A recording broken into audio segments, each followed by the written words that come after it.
My name is Daichi Shimbo. I'm a preventive cardiologist and professor of medicine at Columbia University Irving Medical Center. I currently direct our hypertension center and a research lab in New York. I'm Francoise Marvel. I'm a cardiologist at Johns Hopkins Hospital. I co-direct our Johns Hopkins Digital Health Innovation Lab. I am also in the core faculty for the Chickaroni Cardiovascular Disease Prevention for Johns Hopkins. So I think hypertension is an ideal condition or disease for telehealth, mainly because a lot of work has been done over the past decade and a half in that area. So currently, the interest here is to focus on blood pressure control outside of the office. And we talk about that because we're very skeptical in the hypertension world that the 5 to 10 minutes that you might be spending with your provider is not enough time to really get a good estimate of someone's blood pressure in the real world. So we have two kinds, ambulatory blood pressure monitoring and home monitoring. And because of the COVID pandemic, home blood pressure monitoring has really advanced. And right now, most hypertension centers are doing home blood pressure monitoring along with telemonitoring, where the results, the readings on the monitor are being sent to a provider, the provider is looking at it and providing guidance to the patient. So whenever we're using tools for digital health, we have to acknowledge there are going to be barriers to their use. The first consideration is that technologies that are used within the home by the patient require a certain level of technology literacy in order to use them. Many of our blood pressure monitors that are used at home can also be paired with either an application or a system that's able to share those values with the clinician.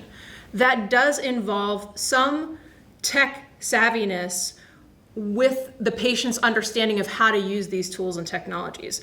So when you consider a 45-year-old with hypertension who's asked to record some home blood pressures using a home blood pressure monitoring system, there might be more ease and comfort given their familiarity perhaps with using app-based technologies or using a monitor that is going to be sending data back to the clinician. However, when you're using this same technology and onboarding it with a 70 or 80-year-old patient, you might come across additional technology needs. And so it's really important that when we start to launch technologies that involve blood pressure monitoring at home, that we provide adequate onboarding, orientation, and technology support to make patients at every level of tech literacy, age, and health literacy comfortable with using these tools. The second part is that once those data points and once the technology is onboarded and the patient feels comfortable in collecting this information, is being able to understand what it means and communicating with the clinician in a way that's meaningful to help improve their health. So an example is a patient might have data points in a certain target blood pressure goal. And if they're collecting the blood pressure in a way that is advised by their cardiologist or clinician, then we can be pretty confident that that's a valid blood pressure. However, if we haven't instructed the patient what's the steps to share with the clinician, for example, that they've detected a higher blood pressure and there's concern, this might create some user experience that's not optimal. So, in summary, I think it's really important that the steps to deliver a home-based blood pressure monitoring system are supported at the right level of technology and orientation and at the right level of understanding the values that are coming through and being shared with the patient, how to interpret them, when are they in the safe zone, when are they in the zone when they need to reach out to the clinician, and knowing what to do with those so that both on the clinician side and the patient side, it's helpful, it's useful, and it's safely supported. And I think that's where our vision is really to make that scalable to more patients, to more healthcare settings, and to achieve what we're trying to achieve, which is home-based blood pressure monitoring.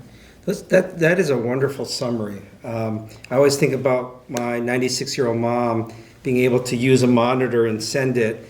And from her standpoint, she has some cognitive issues. Really just a single push button technique of the device, which are sold. It really gets at, you have to be careful about using this technology, make sure you're tailoring it and I think you're calling it onboarding. There is one thing I wanted to add, because I'm involved in the back end of, talking about barriers. So you have the manufacturers that use and make the devices, right? They make the devices for use to consumers. And then you have the telemonitoring piece. Some of it is owned by cloud technology, like Amazon Cloud, or that's different than the blood pressure monitoring devices. And then there's the third, which is the EHR, oftentimes Epic. And one complaint that I've heard from providers is, yes, we have a secure cloud, we have these wonderful devices, but can you just get it into Epic in a way that it's average and it's showing you the summary? And that piece still has not been worked out.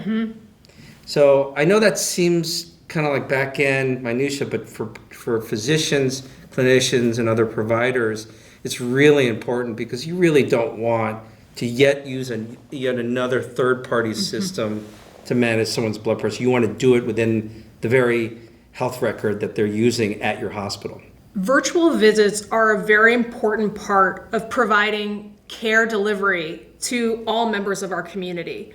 It's important to acknowledge that getting to a doctor's office, whether it's a transportation issue, a scheduling with work issue, childcare, or other issues that get in the way of physically making an appointment, which takes quite some time in terms of the logistics, that we need to leverage something as convenient as stepping aside from your office or setting up your computer after finishing your workday and having a visit with your physician to really emphasize the importance of your health care and meeting it in a timely fashion, which many people know it's hard to get in to see the doctor if there's a lot of barriers within your personal life to get there. So let's make it easier. And how do we do that?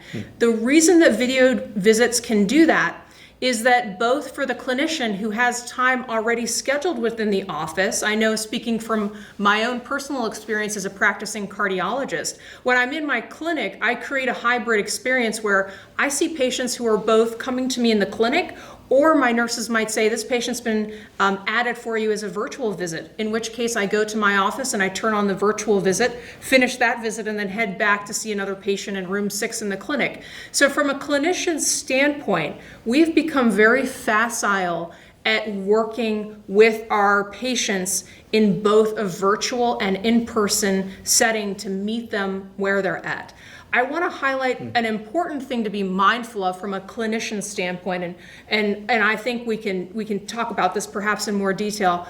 There are certain patients who are too acutely ill, who might be too sick or require a thorough physical exam and an in-clinic set of vitals that must be performed in person and would not be able to be replicated at this time within our virtual world, although there are many tools coming in the future that would allow us to do some level of diagnostics in the home. But at this time, it is important that we consider who does need that in person versus who would be doing fine in a routine clinical visit done through virtual.